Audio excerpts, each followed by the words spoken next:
Hi students, Pete Estabrook here again. I just want to do a little quick video about teachers and teaching.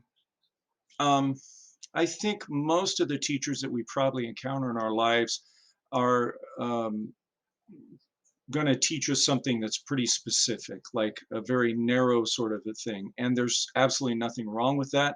If you're interested in getting that specific thing from a teacher, like whether that's improvisation materials or orchestral excerpts, or you want to work on a certain set of etudes that that teacher happens to be well acquainted with, it's perfectly fine to do that. But I want to just kind of put forth the idea that the main thing that's difficult with the trumpet as opposed to other brass instruments, or let's say any other instrument, is really figuring out the mechanics of how to play efficiently. And so any more broad-based teacher would in some capacity be addressing the mechanics of tone production.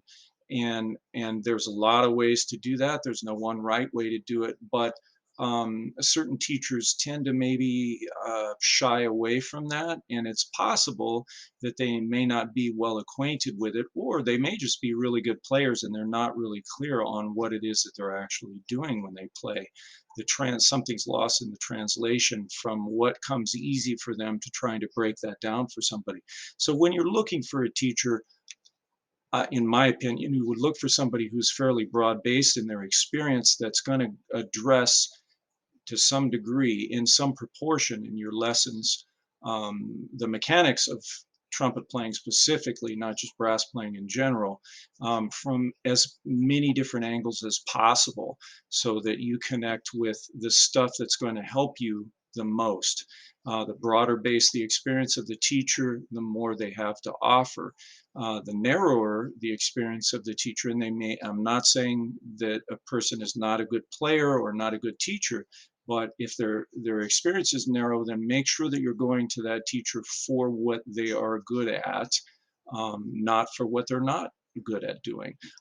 Just my own personal experience of it is that the person who's had to work through a lot of stuff, maybe they're the second trumpet player in a group, in a given group, whether that's a symphony or a big band, that person who's really had to work at it is a lot of times a better teacher than somebody who just plays naturally and is just the first trumpet player because from day one everything was easy for them and they always rose to the top.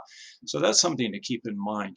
Um, I'll talk more about this in a future video, but for now, just let those ideas gestate and have a good Labor Day weekend.